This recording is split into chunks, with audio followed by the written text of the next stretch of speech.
एक समय की बात है। एक राजा शिकार करने की इच्छा से अपने समूह के साथ किसी घने जंगल से गुजर रहा था। उन्हें काफी देर तक तलाश करने पर भी कोई शिकार नजर नहीं आया। वे धीरे धीरे उस घनघोर जंगल के अंदर जाते गए। वहां उन्हें एक जगह डाकुओं के छिपने की जगह नजर आई। जैसे ही वे उसके पास पहुंचे ही थे कि वहां के एक पेड़ पर बैठा तोता बोलने लगा, पकड़ो पकड़ो, एक राजा आ रहा है। राजा के पास बहुत सारा कीमती सामान है। जल्दी आओ, इन्हें जाने मत दो, लूट लो। तोते की आवाज कानों पर पड़ते ही सभी डाकू राजा की ओर दौड़ने लगे।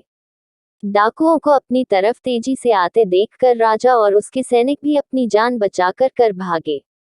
वे तब तक नहीं रुके जब तक भागते भागते डाकुओं से कई कोस दूर निकल नहीं गए।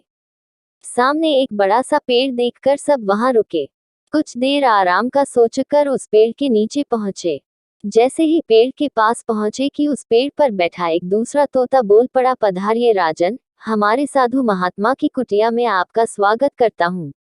अंदर आइए, जलपान कीजिए और थोड़ा आराम कर लीजिए। तोते की इस बात को सुनकर राजा और उनके लोगों को बड़ी हैरानी हुई और वो सोचने लगे कि एक ही जाति के होने के बावजूद दोनों तोता का व्यवहार इतना ज्यादा भिन्न कैसे हो सकता है। राजा बिल्कुल भी इस बात को समझ नहीं पाया। राजा तोते की बात मानकर अंदर साधु महात्मा की उस सुंदर कुटिया की ओर चला गया। साधु महात्मा को प्रणाम कर उनके पास बैठ गया और अब तक उसके साथ घटी सारी घटना सुनाई और फिर धीरे से पूछा, गुरुवर, उन दोनों तोतों के व्यवहार में भला इतना अंतर क्यों है?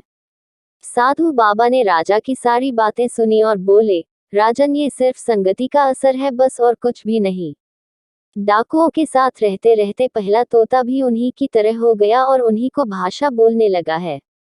दूसरा तोता कई सालों से मेरे साथ है, इसलिए उसकी भाषा और व्यवहार उस तोते से बिल्कुल विपरीत है, अर्थात जो जिस माहौल में रहता है वह वैसा ही बन जाता है।